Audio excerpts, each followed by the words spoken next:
Skeletal muscle composes about 40% of our bodies and allows us to breathe, walk, and physically manipulate the world around us.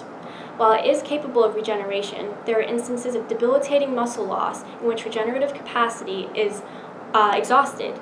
And so while the muscle biology field is vast, we still do not completely understand the process of muscle regeneration, nor do we know enough to devise an effective strategy for restoring muscle in suffering patients. My lab is focusing on a regulator in this process that may provide information in better strategies in muscle regeneration for the future. And so long non-coding RNAs also called link RNAs, are not involved in the synthesis of proteins like most RNA molecules. Instead, they have emerged as key regulators of gene expression, for example, acting as signals that indicate when and where transcription should occur, or as scaffolds that link key proteins together.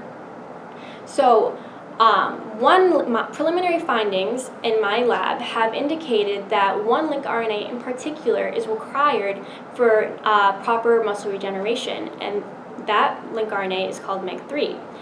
So in that experiment, MEG3 was knocked down in injured skeletal muscle using adenoviral shRNA. So when cells were infected by the virus, the shRNA degraded any MEG3 that was within those cells. And the resulting phenotype was that the myofibers were smaller than they should have been. And however, the muscle environment is extremely diverse. There are white blood cells, stem cells, fibrotic cells, among others, in addition to the muscle cells themselves. And so this experiment did not provide any conclusive evidence or information on which cells were being most impacted by the knockdown of MEG3. So for my research, I aim to identify which cells were being transduced by this adenovirus. And to do that, I first injured mouse tibialis anterior muscle with a cardiotoxin to trigger the regeneration process. This was followed by a co-injection of beta-galactosidase virus that contained shMEG3, knocking down MEG3 within the cells that would transduce. And to analyze the regenerating muscles, I performed a beta-galactosidase assay as well as immunostaining. And that allowed me to figure out which cells are being preferentially infected by the virus.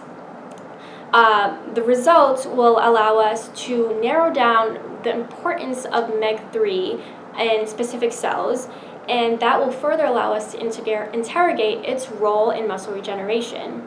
This will not only broaden our understanding of muscle regeneration, but also contribute to new ways of restoring muscle in patients who desperately need it.